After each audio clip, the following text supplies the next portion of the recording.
When my mom's cleaning and organizing, she sends me pictures of various mementos she comes across, some from multiple decades ago.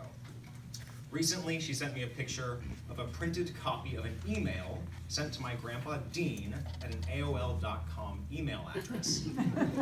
It was dated November 10th, 1998. This was one of those kinds of emails that gets forwarded from who knows how many people. It was a funny, touching short story that my family became fond of and passed around over the years. As you'll hear in a moment, it is very fitting given Gigi's love of sweets. So here is the fork. A woman grew into old age and was eventually given several months to live by her doctor. As she was getting her things in order, she contacted her pastor and had him come to her house to discuss certain aspects of her final wishes. About my funeral, there are certain things I know I want, she told him. And they talked about her favorite songs, scriptures that had meant so much to her, and many memories they had shared at the church.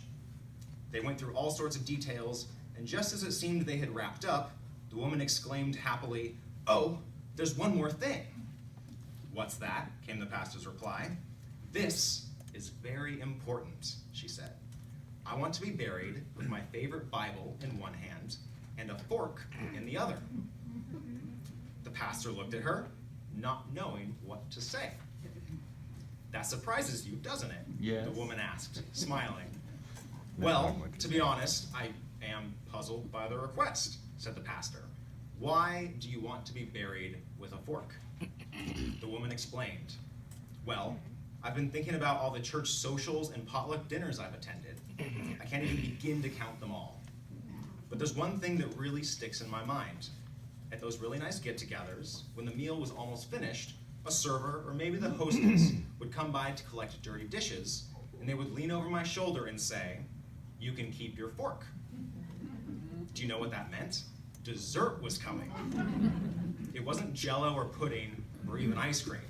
You don't need a fork for those. It was for the really good stuff, some chocolate cake or deep dish apple pie. When they told me to keep my fork, I knew the best was yet to come." The pastor smiled, his eyes welled up with tears. He understood the meaning. The woman finished her request. "When people walk by my casket, I want them to turn to one another and say, 'Why the fork?' I want you to tell them I kept my fork because the best is yet to come."